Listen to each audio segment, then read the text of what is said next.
Hello and welcome to Encounter Design. This is the Week 8 Design Workshop, and yeah, it's going to be a fun time. So let's just get right into it. What is Encounter Design? Does anyone have any ideas that they would like to throw out? When you come across an enemy of some sort and kind of scale its difficulty. Yep, that's a form of Encounter Design. Anything else? Any other ideas? The variety of those encounters. So it's not just like being in a region of Pokemon farming, smashing eggs. Yeah, it's not just doing the same thing over and over. It's having diversity in the types of encounters, for sure. Those are parts of it. Any other ideas? You don't have to like get exactly 6. Those are the ones that I came up with. Running into a guy who's got a quest for you, and that little encounter right there, and him just saying, "Hey, do this." Yeah. Yeah, just NPC dialogue type stuff are forms of encounters. Yeah, so these are the different kinds of encounters I came up with. Combat encounters are the most common. Combat and boss fights, I think, are what we think of the most. But diplomatic encounters, I think I have a slide from Detroit Become Human on here, which is not necessarily combat, but it is, at least I've only seen the first encounter, but it's trying to talk with someone to stabilize the situation, right? Environmental. When you're playing Super Mario Bros. And there is a hole in the floor, that is an environmental encounter. Boss fights are part of combat, but I consider them being different because they are used differently within games. Espionage, or stealth missions, and then survival type stuff. These are all forms of encounters. And an encounter doesn't have to be just one of these. I think of, when you're playing Dungeons and Dragons and you encounter an enemy that you can either talk your way out of an encounter or just fight them, Yeah, it's a pretty broad umbrella. Encounter design covers a lot of things. So I'm going to give a little bit more concise of a definition. An encounter is any isolated moment where the player is interacting with one or more entities in your game in an interesting way. I bolded the words that I think are the most interesting ones. Encounters are encapsulated moments. They have a beginning and an end. Encounters can't happen without the player. And I bolded entities because I think that in most cases, at least the way we think of encounters, it involves an NPC. It involves some creature or an entity other than the player in order to be considered an encounter. I know I gave the example of Mario and the pit, but I think that could be debated, whether that is an encounter or not. It's not a really defined definition necessarily. We will probably be talking about it most commonly in the form of combat because that is the most common form of encounter. Now, what role does encounter design serve? Why do you guys think that we have encounter design? We kind of touched on it a little bit, but like, not just what is it, but why do we have this? Why do we care?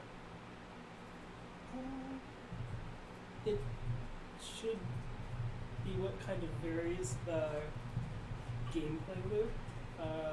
Either that, or it's what like provokes the player to do an action in general inside of the game. For sure. Yeah, variation in gameplay. That's a big one. For RPGs or some games, it might be the actual gameplay or like the main bulk of it. Like not necessarily a variation. Yeah, for RPGs, Final Fantasy or Pokemon, there are tons of encounters throughout the entire game, and that is the majority of where the fun is found, for sure. Any other ideas before I reveal what I have put? Challenge, yes, for sure. Yeah, why don't I just click onto the slide? Yeah, so it can provide an obstacle for the player to overcome, or a challenge. It can teach the player the mechanics of the game. We talk a lot about teaching the player through game design rather than through like explicit tutorials, because it feels a lot better to be taught the mechanics in an organic way rather than, you know, this is how you fight enemies. These are like some tips and strategies you can use. Like, it's better to find those things out on your own because it makes you feel smarter. And it makes you feel like you're better at the game when you're the one that discovers those, even though the behind the scenes design is encouraging you to discover those things. And then, so it could be used to provide interesting situations between main beats of the game. I'll use Pokemon as an example again. If Pokemon was just a giant walking simulator across a massive map in between gym battles, that would be kind of lame. But there are Pokemon encounters along the way, and other trainer fights, and you can catch Pokemon and change your team, and all of those things are great, and make it so that it's not just about the gym fights, you know, the gym leader fights. It could be used to test the player's skills or familiarity with the game. I think that boss fights do this very well. A lot of times in games you'll see that you are taught the mechanics of the game, you are taught how to play the game, and then you are tested on that via a boss fight. And then allow the player to make character choices. I don't like Firewatch, but I find myself using it a lot as an example of interesting narrative design. And Firewatch allows the player to make character choices all the time. Your choices don't have any effect on the way the game is going to play out, which is part of the reason why I don't like it. But I do think it's interesting that your choices change your perception of who your character is. For those who have not played Firewatch, you basically are given a set amount of time to respond to various narrative choices as you're walking around in nature, being railroaded along the story, but along the way you are given dialogue options, ways to respond to different questions, or you can even choose not to respond. And I think that's an interesting decision that they made. And all of these affect who your player, or who your character is. If not explicitly, at least in your own mind. Now, why do we care? I'm pretty proud of my example for this. Imagine you're playing D&D, right? Every enemy is a goblin throughout the entire campaign. It's a 1 to 20 campaign, and every enemy you ever fight is a goblin. There are no bosses. It's just goblins. The only difference between encounters is that the HP, armor, and damage of these goblins are increased. And every battle map is exactly the same, so you're not even fighting in new places. It's all just goblins in the forest every time. It's kind of boring. It could be fun, but not nearly as fun as the D&D that we experience and that we know and love. There's a reason that there is a manual filled with hundreds of different monsters to make your encounters interesting. It's not to say that D&D in this way couldn't be fun, but making interesting encounters allows us to elevate the game more than just basic encounters. We have various boss fights or various other mechanics like I don't know, the ability to poison a player or deal damage over time. Like, those are interesting things that force you to change the way you play the game. A lot of encounter design is about changing the way the player plays. So I want to hear from you guys. Do you guys have an example or an idea of a game that did encounter design either really well or really bad? Very subjectively, it's probably gonna piss people off. Destiny. Destiny? Very badly.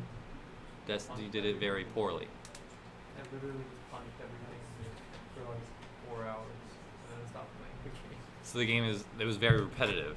The game didn't force you to play differently throughout the game. Yeah. Okay. Can I add to that? Yeah. I played Destiny 2. I think they only have 4 enemy apes. Yeah. So So those may be different, but after that, you just it's the same thing. That's what I heard. So, I played Zinj, we talked about it. It's a little puzzle game, and I think it's really good at making, if you consider each puzzle to be an encounter, which I think puzzles are sort of puzzle makes no sense. They make it very interesting, even though they're slowly adding mechanics throughout the game, in order to have each puzzle, even when you have the same mechanics, to interact with you in a different manner. You have to think about it in a slightly different way. yeah. The one that I was kind of thinking of that gives kind of an example of both in one game is kind of like Borderlands 2. Okay. Because I never got to the Borderlands thing. But in Borderlands 2, even though, like, if, and like thinking back on like playing it, a lot of the encounters are essentially like the same exact thing, just at higher levels, depending on which part of the game you're at. It's still incredibly entertaining, mostly because along with the like combat encounters, there's also the side of encounters that's like the character encounters, with like the NPCs with the dialogue that goes on as you're doing whatever somewhat repetitive task you're kind of doing, whether it be shooting like bandits or like shooting like looters or something. I just find that kind of contrast kind of interesting with that game specific. Yeah, for sure. Changing kind of the flavor aspects of your enemies, even if you don't necessarily change a ton mechanically. Let's say you have, a snake enemy that deals a poison damage over time, and then you have a fire snake that deals a fire damage over time. Those are the same enemy. Maybe you make one a little bit harder, but because you change the flavor, it feels new. It feels familiar to the player because they know how to deal with this kind of enemy. And I wouldn't do this throughout the entire game because of the goblin example, but I do think that reflavoring things and changing, aesthetically what they are to the player without changing what they are mechanically is a great way to have this kind of variation without necessarily putting in. I mean, granted, we're quarter-long projects, so resource and time management is a little bit important. So I think that would be an easier way to have still interesting encounters without changing what it is. Did anyone else want to talk about any other games specifically? We're getting near the end of the slides, and it only took us like 15 minutes to do that. So we can sit here for a little while if we want to discuss. So, so games that I notice have a hard time making good encounters or interesting encounters in like the wild are RPG games. Even dating back to like the original RPG games, so you don't have a lot of control of like where the player is coming from and how they're entering the situation. And when you don't have a lot of control of that, it becomes difficult to shape it in a way that makes the most sense. So like if I'm playing D&D and I've got a cave I want them to enter, and there's a cave entrance over here that I want them to go through, but I also have another cave entrance on the other side, and they enter through the wrong cave entrance, I can just spin the map around and they enter through the correct cave entrance. I can shift that stuff around. But in a game you have to have a a logical consistency because what if they come back there later and then the entrance is clear? So you're stuck, and if they go in through the back entrance, you either have to only give them one entrance, which takes away from your ability to interact with the world, or you have to design it to be entered for two things, which increases the difficulty of designing the situation. Or there's like probably a couple other things. So like RPG games tend to have a lack of encounter enjoyment, especially on repeat plays. For sure. And I think a counterexample to that is World of Warcraft. Or I guess a dual example. Because in World of Warcraft, there's most of it's open world. Yeah. And so you can come at any area more or less from any direction, although there are, certain places where you can only enter from one side normally, unless you're high enough level, like, maybe the other entrance is guarded by higher level enemies. I've seen them do that, and I think that's an interesting way of, addressing that issue. But also, dungeons in World of Warcraft are pretty linear, and so they had a lot of control over those types of encounters. And so there's that kind of trade-off. Do we want this to be open and organic and able to be come at from any side, and if so, how do we deal with that? But also, do we want this encounter or this dungeon, this series of encounters, to be really intricately designed and very intentionally from moment to moment intentionally designed. I keep playing Shadowfang Keep in my mind right now, just because that was the farthest I got before I stopped playing. I played on Classic, so it was almost a halfway point, more or less. Anyways, any other games that we want to discuss? Yeah. I don't know if it does it well, but I'm thinking of Paper Mario. Since it's for kids, it has to be easy, so most people are able to get through it. But I feel like you also can't not pay attention. Like you have to make decisions because there's different enemies, like the fence, the different spikes, areas, ceiling. So I don't know if it's good because almost you have to think about it. You can't fall asleep at the wheel, but it also doesn't take much effort past that. So I just don't know where to stand on that. Yeah. It's been a long time since I played Paper Mario. Is it similar to the Mario and Luigi series, the RPG series? I think it's more because in Mario and Luigi, it's only spikes and aerials as far as I remember. Whereas in Paper Mario, it's formation, so you can't hit enemies in the back with a hammer. Some enemies have too much defense, you can't hurt them, etc., etc. Okay. Yeah, just basing off my understanding, I think that those kinds of RPG encounters are definitely better than just the Final Fantasy 1. There's my team, and there's the enemy team, and we're just gonna beat the crap out of each other until someone's left. That's not. I am biased towards those games, and so I still like that, but that I acknowledge that isn't Perfect. That isn't good encounter design, that isn't interesting for the player. I think games like I'm gonna use what I know, the Mario and Luigi series, where or Undertale, where your enemies attack you, but you can react and you can avoid taking damage. I guess I'll stick with Undertale because that's the more popular example. Regardless of what you do, whether you're going, genocide or pacifist or something in between, you still have to. Your enemies will still attack you, and you still have to dodge those attacks.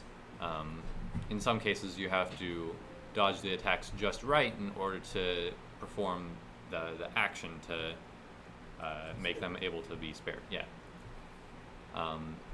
I think that is one of the things that makes Undertale really, really interesting. I know that the biggest criticism of Undertale is that the combat feels disjointed from the narrative, but I don't know. I feel like I disagree with that. I think that the encounters are they feel really like it's such an interesting mechanical choice in the way that they chose to do that, that I think that it justifies itself. I feel like it ties into it though, because I feel like the narrative, in the broad sense, is understanding monsters and like just like their position in life and just etc. What they think. And in battle, you kind of have to do that because since their attacks are like you actually have to dodge them. You have to learn their attacks in the same way you have to understand them, like through checking. So I think it ties in a little bit. You just have to understand them, and like narratively and mechanically. Yeah. Yeah. So I guess Undertale is my example of good encounter design. Want to do one or two more?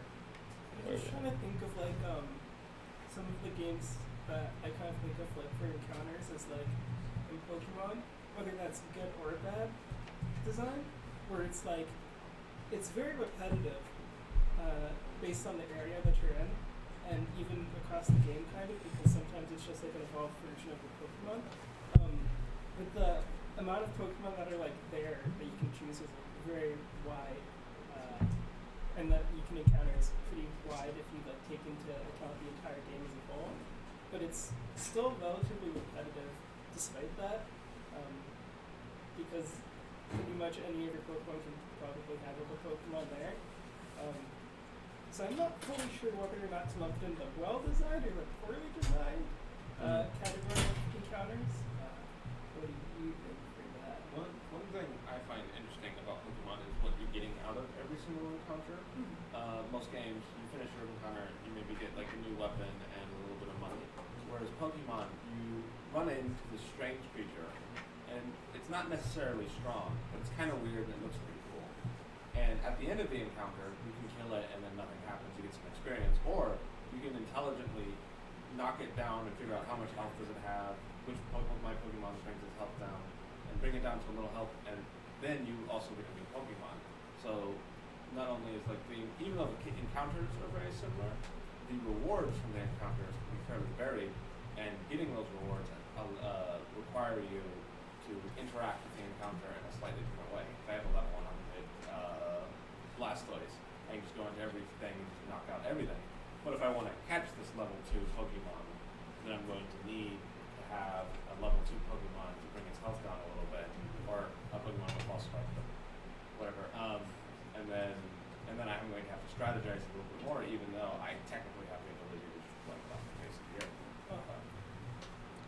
I think that one of the other things that makes Pokemon good encounter design, and I guess it isn't necessarily always specific to each encounter, because the encounters are pretty random, but I guess the game's design as a whole, which makes the encounters interesting, is types. If you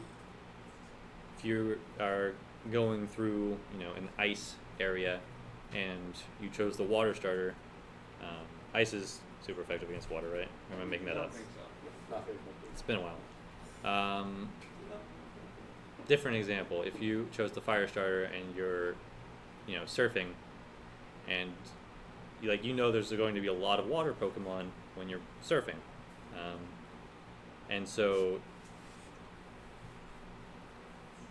you have to kind of, maybe switch up your party order, switch up which Pokemon comes out first, which you first have to catch a different Pokemon than your starter, and so that makes the encounters leading up to the part where you're surfing interesting, because you have to get a grass type or an electric type or something that would be effective against water, and so I think that is one of the things that makes Pokemon feel pretty, like the encounters in Pokemon feel pretty unique. I'm still always going to choose the water starter, but One thing you gotta know is encounters, the purpose of encounters is to have the player interact with your game in slightly different ways so they don't get monotonous. But you don't want them to interact with your game in slightly different ways in a part of your game that's not fun. So what's the part of the game that's the most fun in Pokemon? It's catching Pokemon and having a large collection of a bunch of different Pokemon. So we have the different types. So the different types of encounters force you to go and catch a bunch of different Pokemon. Whereas in a game that's a little bit more combat oriented, like Dark Souls, the enjoyable part of the game is actually dodging the attack and then getting a hit in and then back and forth. The encounter design is built around having you interact with the gameplay in the moment, whereas RPGs and Pokemon, it's more of the stuff around it. We want you to interact with the gameplay in a different manner, but our good gameplay isn't necessarily the encounter.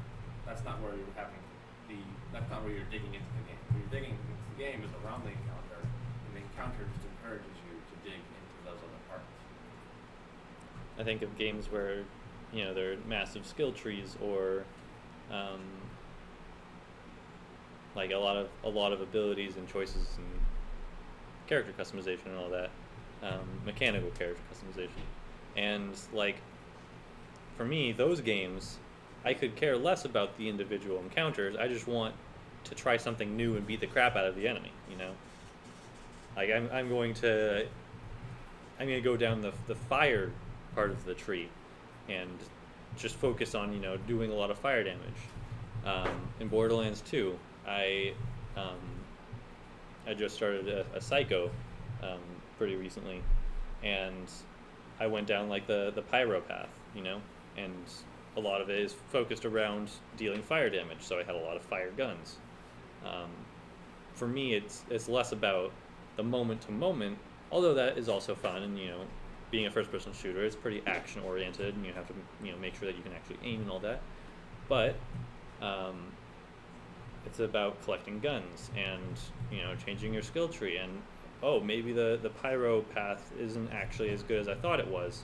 I'm going to respec and try a different path and collect new guns, things like that. So I'm gonna move on here into the how necessary are encounters part, because I think that we're kind of getting to there anyways. How necessary are encounters? We have talked about how there are a lot of games that do a lot of interesting things, but maybe don't have super interesting encounters. Minecraft is a very fun game. Does it have any encounter design? It might have encounters, but how do you design that in a procedurally generated world?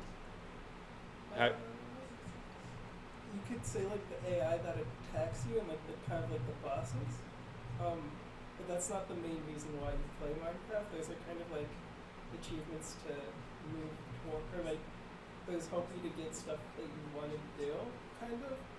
If that makes sense. Yeah, I think one of the things about Minecraft is that it is very little about fighting zombies and skeletons and being really strong. When people think of Minecraft, they think of building and crafting and mining.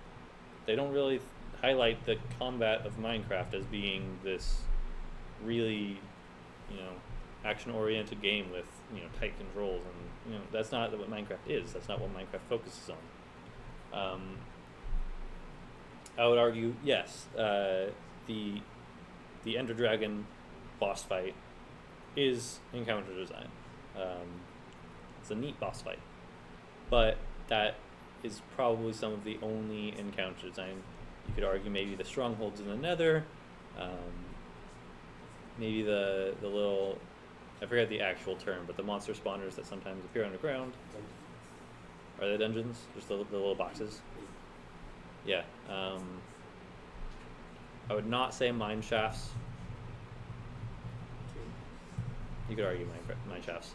But I think that for the most part, because it's procedurally generated, the developers of Minecraft cannot say, okay, we're going to have this area that exists with these enemies, because that's most of what encounter design is, this area with these enemies. But that's not what Minecraft focuses on, and is really successful. I don't think encounter design is everything. I think that encounter design is a type of a design, and it is a tool in your tool belt, but it is not the be-all, end-all.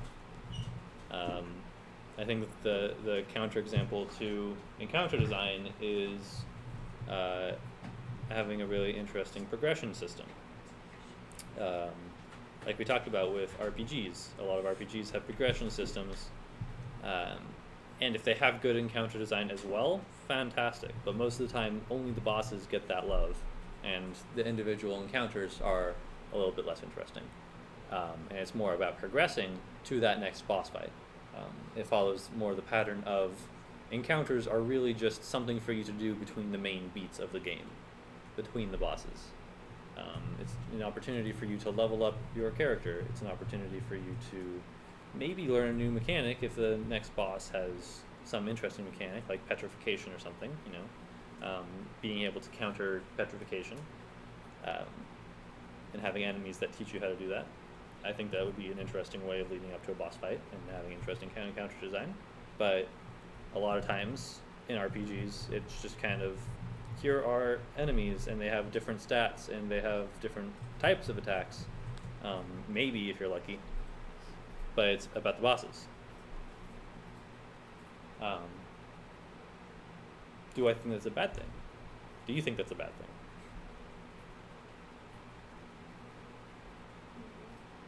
Not inherently. Yeah, I think the answer, as with most design questions, is it depends. Is that all you've got? Is the game just monotony between boss fights, and there's nothing else interesting going on? I think that's a bad thing. But in the examples that we've listed, there are other things going on. With Pokemon, it's not just about the gym leader fights. It's about everything in between. It's about deciding which Pokemon to catch. Oh, a new Pokemon appeared. I'm going to try and catch this one. I already have this Pokemon. I'm going to farm it for experience. Oh, this Pokemon is fire type, and I'm weak to that. I need to switch my Pokemon. I think that it's those kinds of things, as well as leveling up and just in general progression systems outside of the encounters, where the encounters move you towards the goal, even if the encounters themselves are not the goal. That's not to say encounters are allowed to be boring, because if the encounters are most of what your player is doing and they're not fun, then most of what your player is doing is not fun, and that is bad. I think that something that I just remembered that kind of goes along with that is I think it's from Game Maker's Toolkit, where he talks about how one of the newer Doom games was super, it was really fun to play, but because the encounters just never stopped, it wasn't that it got boring, but it got too much, it was too exciting. So I think that in the same vein of having something in between that isn't monotonous between encounters, it's still having too many encounters, even if they're well designed, can still be overwhelming if there's nothing in between as well. Yeah, that was just something that I thought. Yeah. For sure. Yeah, when we think about traditional game styles, we often think of there are break periods, and then there are periods where you're encountering the main game loop. A lot of RPGs do this. There are times where you're getting the quest and you're in town, and there are times when you're out completing the quest. And sometimes there's times where you're not doing either of those things and you're just exploring, or discovering, or mining, or crafting, or it's not necessarily about these main story beats, and it's not necessarily about these more elevated encounters. Sometimes it's just about having different things going on. With Warframe, a game that I love very dearly, it's not about boss fights, like, at all. Sometimes it's not even about the levels. It's about this level drops this resource, or this level drops this blueprint, and I want that weapon. I need all the parts of that weapon, so I need to play all of these different levels over and over until I get the stuff that I need to build this gun, or this Warframe, or whatever it may be. I think that is what the game centers around, is about getting the various parts of the thing that you want to build. The entire game centers around that. Now, it does have a lot of different level types. It keeps things interesting. I think that if every Warframe mission was just an elimination where you have to kill all the enemies in the area and then you win, it would not be as successful. It would still be fun. It would still have the main part of going around collecting these things for this weapon. But I think that having the different survival types, having the different mission types, survival is one of the mission types, it varies the gameplay. It makes it not monotonous. And that is one of the huge parts of encounter design, is making sure your game doesn't get monotonous. Switching up what the player is doing. I think of Hollow Knight, and how there are enemies between bosses, but Hollow Knight centers more or less primarily around exploration and the bosses.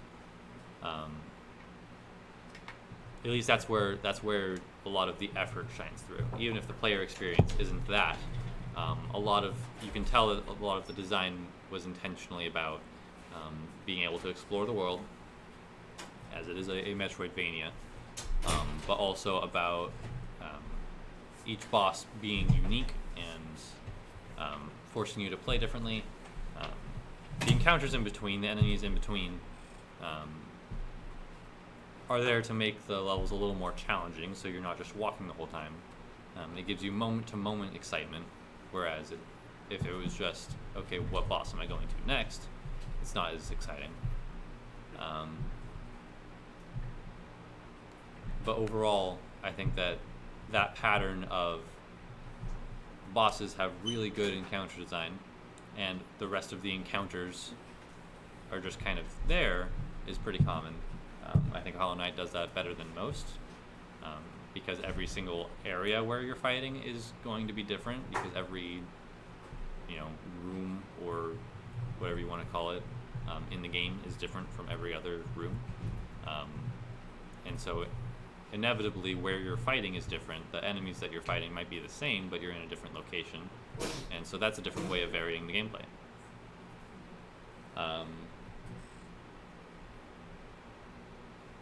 I've been rambling. Does anyone have anything they want to say? Leaping off of your Hollow Knight opinion, it is also possible to have encounters that are viewed subjectively. So some people will think, oh, that's a really well done encounter design, whereas other people will be like, I don't like this encounter design.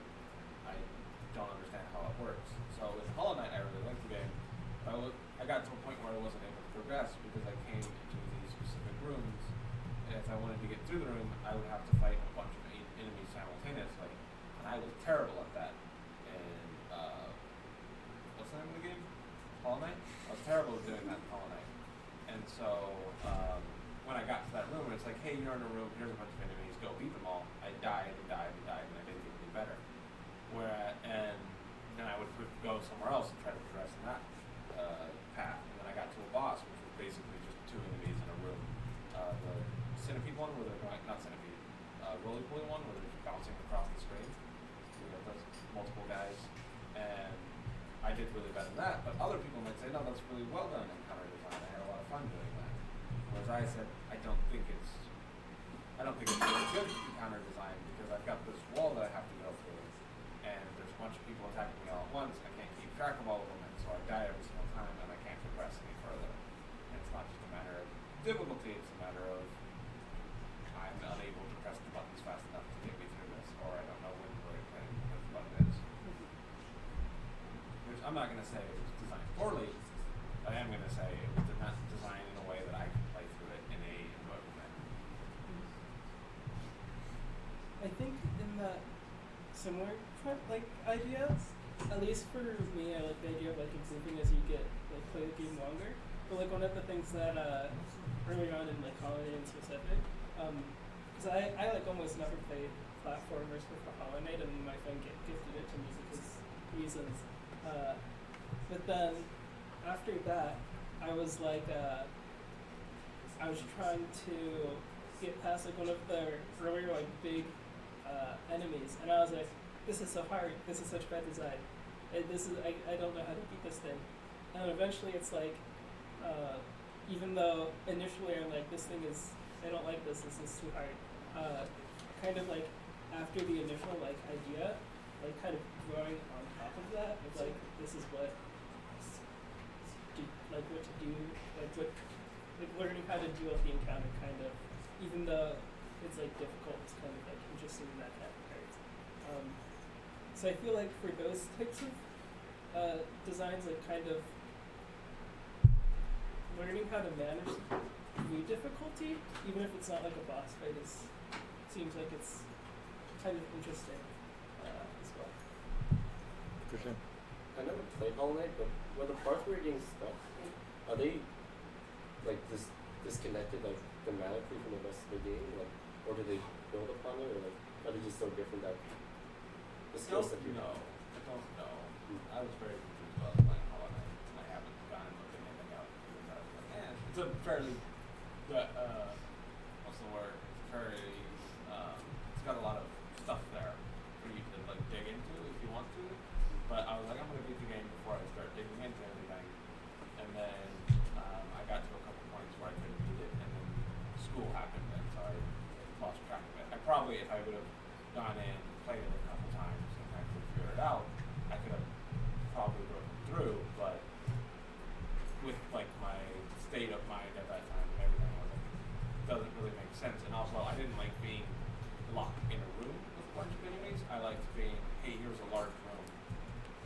My favorite part about these type of multi-enemy things is to get this enemy to follow you to this spot where you're all alone with them, and then kill them, and then go and get the next one, and where you're having to abuse the things of how far they can see, and how they're targeting you, and how the room works, in order to deal with them on their own, instead of, and that's how I played the game up to that point. So when I was trapped in a small little room with a bunch of enemies, the way I played the game up to that point was not conducive with beating this room, and so I wasn't able to beat it because I trained myself in a way different from the way they expected me to be trained, or the way you needed to be trained in order to beat the room. Play styles don't fully connect. And that's another thing. Viable paths through your game. Some people will choose different ways through your game than the way that you want them to play or expect them to play. Or sometimes you'll provide multiple paths or multiple strategies for players to complete your game. And you'll try your best to make sure that all of those ways are viable through like every level, but you might end up designing a level where it just completely wrecks one of those playstyles, like in the example of Hollow Knight, or maybe in games like Advance Wars 2, like turn-based strategy type games. You might have a particular strategy of dealing with levels, and then suddenly there's a level where enemies keep spawning, and that strategy that you were using where there were only a fixed number of enemies no longer works. And I think that that's a great way to change the way the player has to play the game, but sometimes players will just get frustrated by that because they don't want to change the way they play the game. And so is kind of a balance between keeping things interesting and also making sure that your players will be happy. Yeah. Would it be better to like make it so different play styles are like more favorable early on, so that they constantly have to change? They don't never get like complacent into one, or would that be? I think that's an option. I think it kind of ties in that ties into the idea of making contracts with your player early on, and if one of the contracts that you make with your player is all paths are viable, and then you break that contract, the player will be frustrated with your game. But if early on you say there are different ways through the game, but you have to be flexible and willing to know multiple, and you teach that your player that early on, they won't be as frustrated when they get to the point where they have to change things up. I think that is definitely a more difficult challenge, but it isn't something that never happens, So those kinds of things are. It's easy to conceptualize and theorize about. It's a lot harder when you're actually doing it. It's hard to analyze and address that's actually what's happening. A game off the top of my head that did that really, really bad was Deus Ex Mankind Divided, or one of the Deus Ex games. I don't remember which one. Not the recent one. And so they sold the game on there's multiple ways to go through every single area. You can either be stealthy, or you can be get yourself a machine gun and shoot through everyone. And then they have a whole bunch of like charisma and stealth perks that you can get, and then you have a fighting perk that you can get, and these are on separate trees. So if you start going down the stealth tree, you have access to really good stealth stuff or mediocre fighting stuff. And then in the normal gameplay, this is fine because they designed your pathing through the area to work with both of them. But then when they designed the boss fights, they were nearly impossible if you tried to focus on stealth and talking to people, because the boss always knew where you were and couldn't be talked to. But instead, if you focused on your weapons and doing a lot of damage and being the biggest tank you could be, if you focused on that, then all the bosses were easy, because there was like just one military technique that was fairly high that instantly killed basically everyone. And so people complained about the game because for the two options that they said, hey, here's the game, here's how you're supposed to play our game, neither of them were able to enjoy the boss fights because one of them was just instantly removing them, and the other one was unable to pass them, even some of the early bosses. I have just realized what time it is, and I have to run to class. Yep. So thank you for coming to my workshop. This has been fun. I hope that you got something from it, and if not, then that's fine, because I'm not going to be a design officer next year. Thanks for coming.